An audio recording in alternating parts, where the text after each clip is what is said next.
Hello everyone, कैसे हैं आप सब। मेरा नाम है आनंद, आप देख रहे हैं दी सिलेक्शन पॉइंट। आज के वीडियो के अंदर हम ये डिस्कस करेंगे कि जो आपका आगामी कोई भी परीक्षा है, चाहे वो आर ओ या आर ओ हो या फिर उत्तर प्रदेश पुलिस कांस्टेबल की भर्ती हो या फिर जूनियर असिस्टेंट 2000 जो आपकी 21 वाली 23 वाली भर्ती है वो हो, कोई भी भर्ती है, अगर आप पेपर देने जा रहे हैं तो ये वीडियो आप सभी के लिए इम्पोर्टेंट है। आज के वीडियो के अंदर हम पिछले 6 से 7 माह के अंदर जो भी प्रमुख ऑपरेशन हुए हैं उनको कवर करेंगे। तो चलिए वीडियो शुरू करते हैं। अगर आपने अभी तक हमारा चैनल सब्सक्राइब नहीं किया है तो चैनल को सब्सक्राइब कर लें और एक प्रॉपर नोट्स बनाने की कोशिश करें, ठीक है ना। फिलहाल इसका वीडियो आपको हमारे टेलीग्राम चैनल पर उपलब्ध हो जाएगा। तो चलिए शुरू करते हैं। सबसे पहले आता है ऑपरेशन करुणा। देखिए, ऑपरेशन करुणा जो है वो भारत सरकार द्वारा चलाया गया है। किस लिए चलाया गया था? म्यांमार में चक्रवात आया हुआ था जिसका नाम था मोचा, उससे प्रभावित लोगों की मदद करने के लिए, ठीक है।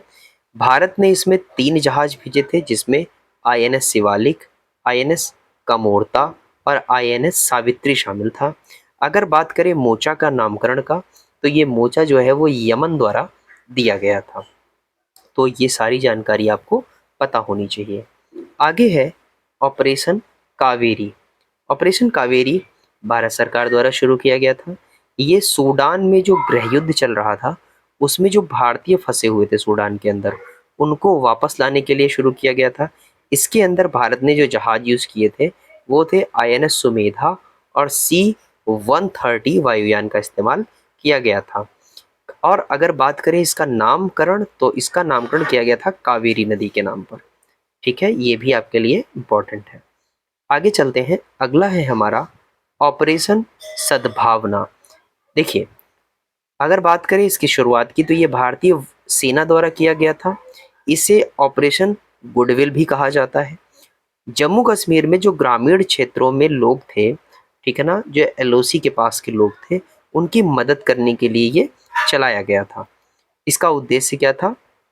इसका जो उद्देश्य तय किया गया था वो था दिल और दिमाग जीतना। लोगों के मन में जो भारतीय सेना के खिलाफ जो गलत चीज़ें बैठी हुई हैं उनको उनके जहन से निकालने के लिए ऐसा किया गया था। अगर बात करें कि इसका जो नारा था वो क्या था, तो इसका नारा था जवान और आवाम, अमन है मुकाम, ठीक है। चलते हैं आगे। आगे है ऑपरेशन ऑक्टोपस। ऑपरेशन ऑक्टोपस की अगर बात करें तो ये एनआईए और ईडी ने चलाया था। थोड़ा सा एनआईए के बारे में जान लेते हैं। एनआईए नेशनल इन्वेस्टिगेशन एजेंसी है।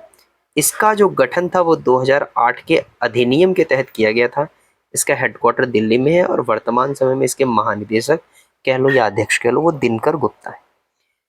अगर बात करें ऑपरेशन ऑक्टोपस की, तो ये कट्टर इस्लामिक जो संगठन है पॉपुलर फ्रंट, ठीक है ना, ऑफ इंडिया, इसे पीएफआई भी कहते हैं, उसके विरुद्ध देश में हिंसा फैलाने को लेकर जो टेरर फंडिंग होती है उसकी छापेमारी के लिए चलाया गया था। तो इम्पोर्टेंट है हमारे लिए, ठीक है ना, पेपर में बन सकता है, डिफेंस के एग्जाम के अंदर पूछा जा सकता है। उसके बाद अगला आता है ऑपरेशन दोस्त। इम्पोर्टेंट है ये, ठीक है ना, भारत सरकार द्वारा चलाया गया था। तुर्की और सीरिया में जो भूकंप आया था, आपने देखा होगा, बहुत जो है फोटोज जब आई थी उस टाइम पर तो बहुत ऐसा लग रहा था कि नेचर ने सच में बहुत बड़ी तबाही मचाई है। वैसे इस टाइम तो इंडिया में भी आपदा चल रही है, बाढ़ आई हुई है। जो हमारे पहाड़ी क्षेत्र है वहाँ पर प्रभावित क्षेत्र में मानवीय सहायता और आपदा राहत के लिए चलाया गया था। किसके लिए? भूकंप से जो प्रभावित हुए थे। कहाँ पर? ये आपके लिए जो प्लेस है वो इम्पोर्टेंट रहेगा, तुर्की और सीरिया। अगर बात करें इसके जो भारत की तरफ से इसमें वायुयान भेजा गया था वो था C-17 ग्लोब मास्टर, ठीक है ना, ये आपके लिए इम्पोर्टेंट है, इसे हाईलाइट मार्क कर लेंगे। आगे चलते हैं। आगे है ऑपरेशन गरुड़। ऑपरेशन जो गरुड़ था वो सीबीआई और एनसीबी द्वारा चलाया गया था। अब क्या था इसका उद्देश्य? अवैध मादक पदार्थों की तस्करी नेटवर्क के खिलाफ ये अभियान चलाया गया था, ठीक है ना, तो ये पूछा जा सकता है आपसे। थोड़ी सी सीबीआई के बारे में जान लेते हैं। 1963 में गठन हुआ था। इसके लिए जो अधिनियम था उसका नाम था भ्रष्टाचार निवारण पर संस्थानम समिति, ठीक है ना। अगर मंत्रालय की बात करें तो ये कार्मिक विभाग, पेंशन विभाग, लोक शिकायत मंत्रालय के अधीन आता है। वर्तमान समय में इसके जो महानिदेशक हैं वो प्रवीण सूद हैं, ठीक है। आगे चलते हैं। आगे है हमारा ऑपरेशन मेघ चक्र। सीबीआई द्वारा चलाया गया था। सीबीआई के बारे में अभी हमने बात करी थी। ये क्यों चलाया गया था? बाल यौन शोषण से जुड़ी जो सामग्री होती है, जो इंटरनेट वगैरह पर प्रसारित करते हैं, उनके विरुद्ध ये चलाया गया था। ठीक है ना? अगर आप लोग वीडियो पसंद करते हैं तो चैनल को सब्सक्राइब तो कर ही लीजिए, और आप मुझे ये बताइए कि बच्चों के शोषण से संबंधित जो आर्टिकल है, ठीक है ना, वो कौन सा है, उसे कमेंट सेक्शन में राइट करिए। आगे आता है ऑपरेशन नारकोस। ये क्या है? इसे रेलवे ने चलाया था, रेलवे सुरक्षा बल, जिसे हम आरपीएफ कहते हैं। रेलवे सुरक्षा बल रेल के माध्यम से नशीले पदार्थों की जो तस्करी होती है उसको रोकने के लिए ये चलाया गया था। थोड़ी सी आरपीएफ के बारे में बात कर लेते हैं। ये 1882 में गठित हुआ था। ठीक है ना? जब विभिन्न रेलवे कंपनियों ने रेलवे संपत्ति की सुरक्षा हेतु अपने गार्ड नियुक्त किए थे। उसके बाद 1957 आरपीएफ को वैधानिक बल घोषित किया गया, और 1985 में भारत संघ ने इसे एक सशस्त्र बल घोषित कर दिया था। ये जो इंपॉर्टेंट फैक्ट होते हैं ये आपको पता होने चाहिए। आगे चलते हैं। आगे है ऑपरेशन मिशन अमानत। अब ये अमानत शब्द से आपको पता ही होगा ना, जो आपकी वस्तु होती हैं उनके लिए होता है। भारतीय रेलवे जो आपकी प्रिय होती हैं, भारतीय रेलवे द्वारा चलाया गया था। रेल यात्रियों के खोए सामान को ट्रैक करने के लिए इसको चलाया गया था। अभी वर्तमान समय में रेल मंत्री अश्विनी वैष्णव है, और अगर सचिव की बात करें तो अनिल कुमार लोहाटी हैं। आगे चलते हैं। आगे हमारा अगला प्रश्न है ऑपरेशन गंगा। ऑपरेशन गंगा आपको याद होगा, बड़ा इंपॉर्टेंट है। केंद्र सरकार द्वारा चलाया गया था। रूस और जो यूक्रेन में युद्ध के कारण जो भारतीय फंस गए थे, जो मेडिकल स्टूडेंट्स थे जो यूक्रेन में फंस गए थे, उनको वापस लाने के लिए चलाया गया था। ठीक है ना? अच्छा, यहाँ एक चीज हमें और ध्यान देनी है कि कोविड के समय में जो विदेश में भारतीय फंसे थे उनको लाने के लिए ऑपरेशन वंदे भारत चलाया गया था, और नौसेना ने जो ऑपरेशन चलाया था उसका नाम था समुद्र सेतु।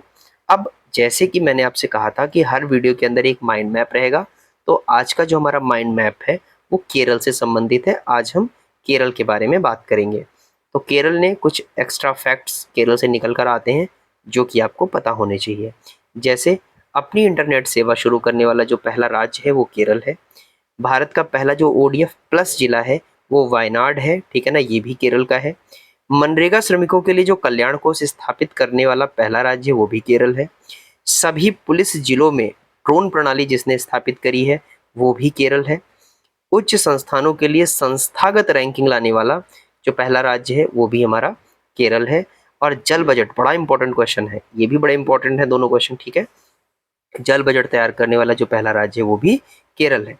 इसी तरीके से भारत का पहला सौर ऊर्जा संचालित जो पर्यटक नाव है वो भी सबसे पहले कहाँ चलाई गई? केरल में चलाई गई। तो ये जो माइंड मैप है ना, ये भी आपके लिए इंपॉर्टेंट रहने वाले हैं। तो फिलहाल के लिए ये वीडियो होता है कंप्लीट, और जैसे कि हमने आपसे कहा था कि हम 10 से 12 मिनट के अंदर टॉपिक्स को क्लियर करेंगे, तो फिलहाल इसकी वीडियो की जो लेंथ है वो 10 मिनट से कम ही होगी। उम्मीद करता हूँ आपको जानकारी पसंद आएगी। जानकारी पसंद आती है तो अपने करीबियों के साथ इस वीडियो को शेयर करिए। हमारे चैनल को सब्सक्राइब जरूर करिए। अपनी बात अगर रखना चाहते हैं तो कमेंट सेक्शन में हमें बताइए।